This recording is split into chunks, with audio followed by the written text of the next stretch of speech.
शिव को, नारायण को और शक्ति को, ये पंच प्रणाम नित्य किया कीजिए सुबह उठ करके। और उनमें भी अभी जो ये नवरात्रि के दिन चल रहे हैं,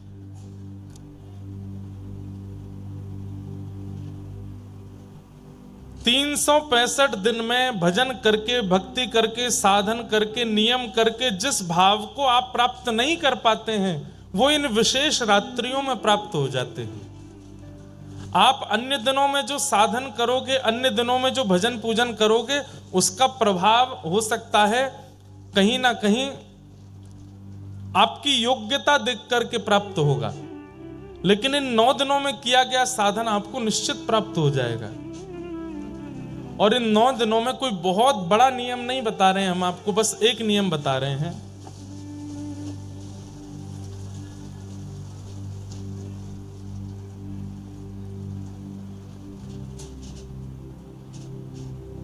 जय जय गिरिवर राज किशोरी, जय महेश मुख चंद्र चकोरी, जय गजवदन षडानन माता, जगत जननी दामिनी युति गाता। नहीं तब आदि मध्य अवसाना, अमित प्रभाव वेद नहीं जाना। भव भव विभव पराभव कारिणी, विश्व विमोहिनी स्ववस बिहारी। बस ये पंक्तियां गौरी स्तुति की रोज गानी है 9 दिन तक। सुबह नहीं गा पाए हो तो आज रात्रि को स्नान करके बैठ करके आसन पर और श्री कात्यायनी पूजन कर रहे हो, इस भाव से इन श्लोकों का गान करना है। और पाना क्या चाहिए? क्या? श्री कृष्ण हमको और प्रिय हो जाए। हे मैया ऐसी कृपा कर दो, हमारी भक्ति में और वर्धन हो जाए, हमारा भजन और बढ़े। वजन नहीं, भजन, भजन और बढ़ जाए। कहीं वह भूल गया ना तो वजन बढ़ ही जाएगा 9 दिनों में। भजन बढ़े, वृंदावन के प्रति प्रीति बढ़े, सदगुरु के प्रति विश्वास बढ़े, संतों की सेवा के प्रति रुचि बढ़े, आलस्य रहित हो जाए हम ठाकुर जी की सेवा में। और अंत में कह देना, यदि मैं योग्य हूं तो इस जन्म में श्री प्रिया प्रियतम का नित्य विहार दिख जाए। 9 दिन करके देख लीजिए, क्या पता श्री जानकी जी की कृपा, किशोरी जी की कृपा, जगदम्बा की कृपा इन 9 दिनों में हो जाए और श्री प्रिया प्रियतम हमें प्राप्त। और इसमें संशय मत कीजिए, ये विश्वास के साथ कीजिए कि होगा ही होगा। क्यों? क्योंकि इन्होंने ही गोपियों को मिलाया है ठाकुर जी से, इन्होंने ही रुक्मणी जी को मिलाया ठाकुर जी से, इन्होंने ही सीता जी को मिलाया राम जी से। हमें नहीं मिलाएंगे? निश्चित मिलाएंगे। तो 9 दिन ये गौरी स्तुति की 4 पंक्तियां हैं, इनको रोज करना और कुछ मत करिए पूरे दिन। हम तो चकाचक दाल बाटी खा के आए हैं आज हनुमान जी के पास जाके। कोई हमसे बोला महाराज जी नवरात्रि का आज व्रत है। मैंने कि देखो, अगर तुमको लगता है कि ये अन्न है तो मत खाओ, और लगता है कि हनुमान जी का प्रसाद है तो फिर छोड़ना मत। मैं प्रसाद छोड़ोगे तो अपराध लगेगा और अन्न खाओगे तो पाप लगेगा। अब सोच लो क्या करना है। हमारी बढ़िया रीति है। देखो, आप कहोगे महाराज जी तो फिर घर में भी तो अन्न ठाकुर जी को भोग लगाने के बाद प्रसाद हो गया, उसको भी पा सकते हैं। वो आपने अपने पैसे से खरीदा, अपने हाथ से बनाया, बना करके सिद्ध करके ठाकुर जी को भोग लगाया है। पर मंदिर में तो ठाकुर जी के सन्मुख का प्रसाद आपको दिया गया है। आपने प्रयास करके, आपने खरीद करके नहीं दिया, वहां पर अपने धन से नहीं खरीदा उसको। ठाकुर जी का प्रसाद है। तो अन्न के प्रति, प्रसाद के प्रति अन्न बुद्धि यदि रखोगे तो वो दोष युक्त होगा, लेकिन प्रसाद के प्रति प्रसाद बुद्धि। लेकिन याद रहे, फिर कहीं ऐसा नहीं हो कि अभी नवरात्रि के व्रत चल रहे हैं और याद आई कि वो वाले हनुमान जी का लड्डू बहुत बढ़िया मिलता, महाराज जी ने कह दिया है कि प्रसाद के प्रति अन्न बुद्धि मत रखो, खाने चलते हैं। नहीं, दोष लगेगा, क्योंकि आप जीव के आकर्षण में वहां जा रहे हो, प्रसाद के आकर्षण में नहीं। प्रसाद के आकर्षण में जीव का स्वाद नहीं होता, प्रसाद के आकर्षण में तो प्रसाद का स्वाद होता है। तो नवरात्रि के दिन है, कई लोग बहुत नियम करते हैं, हमारा भी नित्य हवन का नियम है, लेकिन हम आपसे बहुत स्पष्ट कह रहे हैं, सब नियम एक तरफ और गौरी स्तुति का भाव से पाठ एक तरफ, इससे ज्यादा कुछ नहीं करना है।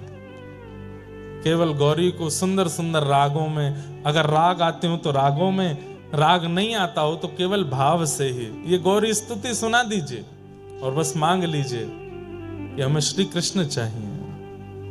इन 9 दिनों में आपकी की गई समस्त भावना पूरी होगी होगी होगी, निश्चित होगी। आज प्रथम दिन है, आज श्री शैलपुत्री मैया का पूजन होता है। शैलपुत्री मैया, अब देखो हम 9 देवियों के हर दिन, आज एक ही बताएंगे, कल 2 देवियों के बता देंगे, परसों 3, ताकि 7 दिन में पूरे हो जाए 9 दिन। शैलपुत्री मैया जो है ये धैर्य का प्रतीक है। धैर्य किसको कहते हैं? पेशेंस, सहनशीलता, जो हम लोगों में बिल्कुल भी नहीं है।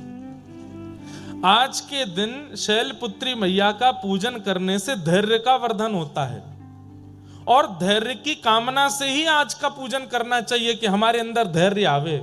बहुत विचलित रहते हैं हम, आंख बंद करते इधर उधर भागता है हमारा मन। हे किशोरी जी, हे जानकी जी, हे श्री दुर्गा मैया, कृपा करना हमारे चित्त में धैर्य आवे। हे शैलपुत्री मैया, धैर्य, सहनशीलता। धैर्य के बिना मन एकाग्र नहीं रहता, मन विचलित रहता है यहां वहां, और भजन में धैर्य बहुत जरूरी है। तो आज के दिन शैलपुत्री मैया को पूजन इसलिए करते हैं ताकि उससे हमारे चित्त में धैर्य आवे। धैर्यवान नहीं है हम लोग, जरा कोई हमसे हमारी वास्तविकता बता दे तो हम मचल जाते हैं। कोई जरा आके हमसे कह दे तुम बहुत लोभी हो तो क्रोध आने लगता है। लेकिन चाहे दुनिया कुछ भी कह दे, हमारे चित्त को कोई फर्क ना पड़े, तो इसका मतलब आपके चित्त में धैर्य है, और वो धैर्य शैलपुत्री मैया प्रदान करती हैं। तो ऐसी शैलपुत्री मैया को हम बारंबार प्रणाम करते हैं, वंदन करते हैं। आज प्रथम देवी, अब बाकी की देवियों के रोज हम एक एक देवी का स्पर्श करते हुए चलेंगे ताकि उनसे वह भाव हमें प्राप्त हो सके। हर वस्तु का प्रारंभ, चाहे वो विवाह का प्रारंभ हो, चाहे वो आपके नवजीवन का प्रारंभ हो, चाहे वो आपके नव कार्य का प्रारंभ हो, चाहे वो आपके नए व्यापार का प्रारंभ हो, नए संबंध का प्रारंभ हो, यदि उसमें धैर्य की नींव नहीं है वो टिक नहीं पाएगा। धैर्य यदि नहीं है तो वो धराशायी हो जाएगा। इसलिए नवरात्रि में पहले दिन शैलपुत्री मैया का पूजन किया जाता है, क्योंकि वो धैर्य की देवी है, धैर्य प्रदान करते हैं। तो आज की मैया से हम प्रार्थना करें कि आप हमें धैर्य प्रदान करो, हमारे चित्त में स्थिरता आवे, धैर्य आवे, पेशेंस आवे। ऐसी मैया को हम प्रणाम करते हैं और अब आगे के क्रम में प्रवेश करेंगे। पर हमारा भाव है कि क्रम प्रारंभ हो उससे पूर्व हमारे मध्य में महाराज जी पधारे हैं। महाराज जी 2 शब्द अपना आशीष कुछ प्रदान कर दें, थोड़ा जटेरी धाम के बारे में आप सबन को, और वैसे तो सब जानते ही हैं, नेक और आपको अवगत करा दें। फिर आज के क्रम में हम लोग, कल नरसिंह मेहता जी का प्रसंग अधूरा रह गया था, वहीं से शुरू करेंगे, ठीक है। बोलो वृंदावन बिहारी लाल की जय, श्री राधा रमण लाल की जय, श्री राधा वल्लभ लाल की जय। जय श्री राम। श्री राधे।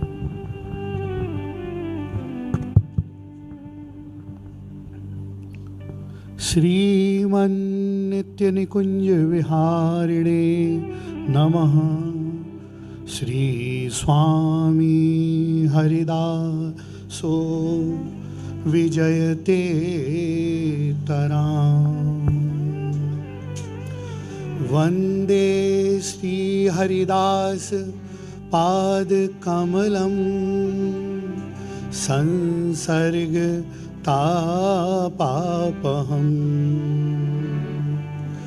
चेत्ताली प्रमदप्रदं सुललितं पद्मौघशोभाजितं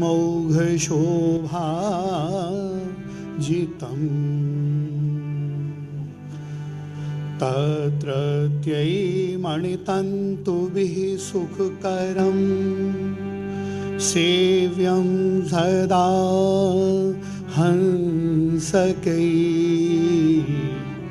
तत्केलीसुसुधासर प्रविक्षद धृत्पद्मबन्धो प्रियं नमः कुञ्जविहारिण्यै नमः कुञ्जविहारिणे नमः श्रीहरिदासाय मुख्यसख्य अवतारिणे। श्री वृंदावन बिहारी लाल की, श्री राधा कुंज बिहारी लाल की, श्री स्वामी जी महाराज की, सब संतन की, सब भक्तन की, श्री व्यास जी महाराज की, श्री परीक्षित जी महाराज की, समस्त वैष्णवन की, सब भक्तन की, श्री यमुना महारानी की, आज के नव संवत्सर पावन दिवस की, श्रीमद् भागवत कथा की, सब श्रोता भक्ता सभी संतन की जय जय श्री राम। आज नव संवत्सर का दिन अपने सनातन संस्कृति का प्रथम दिन है, जिसमें कि आज का दिन वर्ष का प्रारंभ आज से ही होता है। और जिस दिन का प्रारंभ ऐसे परम सौभाग्य के साथ हो कि हमारे परम प्रिय श्री इंद्रेश जी के द्वारा और श्रीमद् भागवत कथा श्रवण करने के लिए आप सबको मिल रही है, इससे बड़ा सौभाग्य और कुछ भी नहीं हो सकता है। कथा तो सभी कहते हैं, किंतु रस में डूबकर और भाव में भरकर जो हमारे परम प्रिय इंद्रेश जी महाराज के द्वारा जो कथा आप लोगों को श्रवण करने को मिल रही है, यह निश्चित ही आपका और सभी अलवर वासियों का परम सौभाग्य है। अब कहने को तो व्यास जी महाराज ही सब कुछ कह रहे हैं, पर व्यासपीठ से आज्ञा हुई है, इसलिए संक्षेप में कुछ कहना। श्री स्वामी हरदास जी महाराज की विरक्त परंपरा मध्य श्री स्वामी ललित किशोरी देव जी महाराज सप्तम आचार्य, श्री स्वामी जी के ही द्वितीय वपु आप इस भूतल पर प्रकट हुए, तथा श्री स्वामी जी महाराज के समस्त आचार्यों ने प्रिया प्रीतम की दिव्य नित्य लीलाओं का प्राकट्य इस भूतल पर किया। जान बिहार गुप्त अति भूतल प्रकट कियो, जो रस इस संसार में दुर्लभ था, उस रस की कुछ बूंद मात्र श्री सुखदेव जी महाराज ने झलकाई श्रीमद् भागवत जी में। श्री व्यास जी महाराज कछु रस गायो सुख बरन, कछु रस गायो सुख बरन पंचाध्यायी के माहे, सो रस फैल्यो जगत सब जयदेव आदि ललचाएं। श्री रास पंचाध्यायी श्रीमद् भागवत जी का प्राण है, जिसमें अभी व्यास जी महाराज आप सभी को कथा श्रवण कराएंगे। सभी महापुरुष जितने भी भगवत प्राप्त संत थे, जितने बड़े बड़े महापुरुष हुए, श्रीमद् भागवत जी की जब कथा पढ़ने श्रवण करने मनन करने बैठते थे, जैसे ही रास पंचाध्यायी का प्रसंग आता था, महानुभाव अपनी समाधि में चले जाते थे। कई संतों ने, कई महापुरुषों ने तो अपना पंच भौतिक शरीर भी त्याग दिया। श्रीमद् भागवत जी की रास पंचाध्यायी इतना प्रभु की नित्य लीला है, यह कलिमल हारी जीवों के कल्याण के लिए परम पावनी गंगा के समान है, जिसका पान करके जीव सदा के लिए अमरता को प्राप्त कर सकता है। तथा वही रस, रस किसे कहते हैं? रस प्रियालाल की नित्य दिव्य लीलाओं को उनके संसर्ग से जो उत्पन्न होता है उसे रस कहते हैं। तथा वह रस रास पंचाध्यायी में जिस प्रकार श्री सुखदेव जी महाराज ने, परमहंस अवतंश थे आपने इस कलमल के जीवों को कृपा करके रास पंचाध्यायी का उपदेश किया। तथा संक्षेप में इतना ही कहना चाहेंगे कि जिस प्रकार श्री सुखदेव जी महाराज ने रस की कुछ बूंदें बरसाईं, इसी तरह रसिक अनन्य नृपति, रसिक कमल कुल दिवाकर श्री स्वामी हरदास जी महाराज ने उस रस की गंगा बहाई। जांचत जगत रत्ती पल मासा, दीना खोल खजाना खासा। स्वामी जी महाराज ने इस रस के खजाने को खोल दिया, क्योंकि इस संसार में दो ही समुद्र हैं, प्रथम संसार समुद्र तथा द्वितीय प्रेम समुद्र। संसार समुद्र के बारे में तो सभी जानते हैं, लेकिन यह दिव्य प्रेम समुद्र कैसा है, जहाँ इस प्रेम समुद्र में क्या भरा हुआ है। श्री स्वामी जी महाराज कहते हैं कि प्रेम समुद्र रूप रस गहरे, कैसे लागे घाट। इस प्रेम के समुद्र में प्रियालाल के दिव्याति दिव्य, मधुराति मधुर, सूक्ष्माति सूक्ष्म उस दिव्य स्वरूप की आनंद की लहरें जिसमें उठती रहती हैं, जिसमें उनके रूप और रस की तरंगें उठती रहती हैं, उस समुद्र में कोई घाट अर्थात किनारा, कोई किनारा है ही नहीं तो लगेंगे कहाँ। इस प्रेम नदिया की सदा उल्टी वह धार। तो इस प्रेम के मार्ग में जो प्रेमी डूब जाते हैं वह कभी किनारे पर आ ही नहीं सकते। अतः ऐसे दिव्याति दिव्य अजन्मा नित्य किशोर की उपासना को प्रकट करने वाले रसिक सिरमौर श्री स्वामी जी महाराज, जिन्होंने इस भूतल पर इस दिव्य उपासना को प्रकट किया, जिनका जीवन तन मन प्राण सर्वस्व प्रियालाल ही थे, और आपके शिष्य परकर जितने भी आचार्य चरण हुए सबकी गुरु निष्ठा इतनी प्रबल थी। कल व्यास जी महाराज ने बहुत ही सुंदर कथा सुनाई, अभी रास्ते में श्रवण की। सहजोबाई जी की गुरु निष्ठा के प्रति आपने इतना अद्भुत कथा कल वर्षण किया। इसी कथा के क्रम में कुछ दो शब्द बस। श्री स्वामी जी महाराज के प्रथम सबसे बड़े शिष्य हुए श्री स्वामी विट्ठल विपुल देव जी महाराज। आप भी गुरु निष्ठा के व्यास जी ऐसे ही प्रमाण थे। श्री विपुल विहारन दास जू और गुरु निष्ठा के भूप, श्री स्वामी हरिदास बिन जिन लख्यो न दूजो रूप। श्री स्वामी हरदास जी महाराज का प्रागट्य भादों शुक्ल अष्टमी के दिन, श्री राधाष्टमी के दिन उनका आविर्भाव हुआ, तथा श्री शरद पूर्णिमा के दिन स्वामी जी महाराज ने नित्य धाम में प्रवेश किया। तथा स्वामी जी के नित्य धाम गमन के पश्चात आपके शिष्य द्वितीय आचार्य श्री स्वामी विट्ठल विपुल देव जी महाराज, इतनी गुरु निष्ठा थी कि उन्होंने अपने गुरु जी के विरह में अन्न जल सब त्याग दिया और आँखों पर पट्टी बांध ली कि हमको स्वामी जी के बिना इस संसार में किसी को देखना ही नहीं है। तब आपकी ऐसी दशा को देखकर समस्त रसिक संत समाज वृंदावन के व्याकुल हो उठे। उन्होंने कहा, अरे हरदासी परंपरा के एक आचार्य अभी निकुंज प्रवेश करके चुके हैं, तथा दूसरे आचार्य उनकी ऐसी दशा, जिन्होंने अन्न जल सब त्याग दिया और स्वामी जी के विरह में ही अश्रुपात करते रहे और स्वामी जी के अलावा किसी को देखना ही नहीं, अपने नेत्रों पर पट्टी बांध ली। तब सभी रसिक समाज ने एक अनुक्रम किया। उन्होंने कहा, महाराज का मन किसी प्रकार प्रसन्न करने के लिए कोई यत्न किया जाए। तब व्यास जी महाराज सभी रसिकों ने एक रास लीला का आयोजन किया। तो रास लीला में सभी पधारे, सभी संतों को बुलाया। बहुत अनुनय विनय करने पर आप श्री स्वामी विट्ठल विपुल देव जी महाराज पधारे। बड़े बड़े सिद्ध संतों के कहने पर, नहीं तो स्वामी जी जा ही नहीं रहे थे। सब ने बुलाया, स्वामी जी महाराज पधारे, लेकिन नेत्रों पर पट्टी ही बांधकर आप पधारे। तब रास के मध्य में रास के स्वरूप श्री प्रिया प्रीतम को बड़े बड़े संतों ने समझाया कि आपको जाकर श्री स्वामी विट्ठल विपुल देव जी की आंखों की पट्टी खोलनी है। तब रास महारास प्रारंभ हुआ। महाराज की लीला अनुकरण होते होते उन्हीं लीला स्वरूपों में ठाकुर जी का स्वरूप जो श्री बिहारी जी बने थे वह नृत्य करते करते स्वामी जी के पास गए और उनसे बोले, विट्ठल विपुल देव जी आँख खोलो। उन्होंने कहा, आप कौन हैं? उन्होंने कहा, हम नंद नंदन यशोदा नंदन श्री कृष्ण भगवान हैं। बोले, आपके पास स्वामी जी हैं?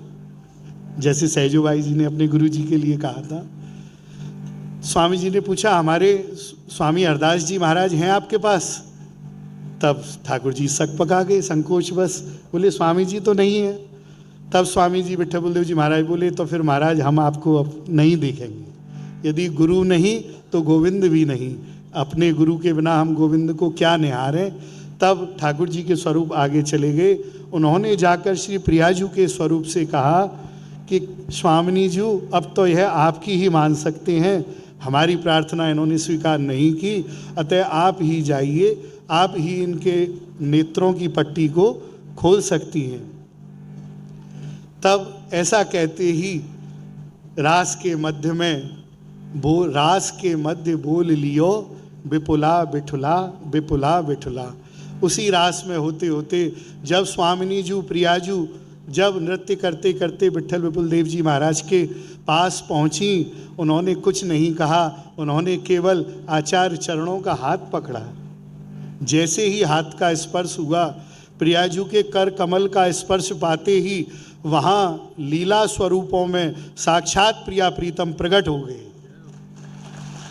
जैसे ही प्रियाजू साक्षात प्रकट हुई, श्री आचार्य चरण श्री स्वामी विट्ठल विपुल देव जी महाराज ने बस 2 शब्द विनती कही कि करुणा निधि मम स्वामिनी, करुणा निधि मम स्वामिनी, तुम पकड़ो मम हाथ और अब करुणा कर लाडली, मोह राख आपने साथ।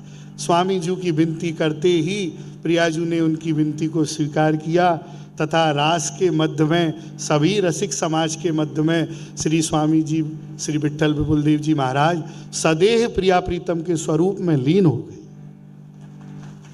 ऐसे ही आचार्य चरणों की कृपा आज वर्तमान समय में श्री गंधमादन पर्वत की पावन तलहटी, एक तरफ नरनारायण पर्वत के मध्य में श्री जटेरी धाम ठाकुर जी ने प्रकट किया है।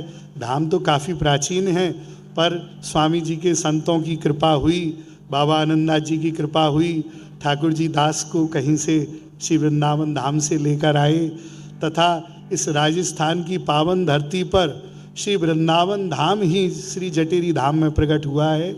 यह सब कहने से नहीं, स्वयं अनुभव से ही पता चलेगा। अतः जो ठाकुर जी के दर्शन श्री वृंदावन में होंगे वही श्री जटेरी धाम में आज बड़ों की कृपा से हो रहे हैं। संक्षेप में अपनी वाणी को विराम देते हुए, प्यारी जू मुँह पर कृपा करो, ऐसी रुचि उपजय जिय मेरे, तुम्हें न छिन बिसरो, आपुन अपनी कर प्रेम बढ़ावो, निज रस रीत सो हियो भरो। श्री बिहारी बिहारन दास कहतियों, विपिन विहार ढरो। जय जय श्री कुंज बिहारी लाल।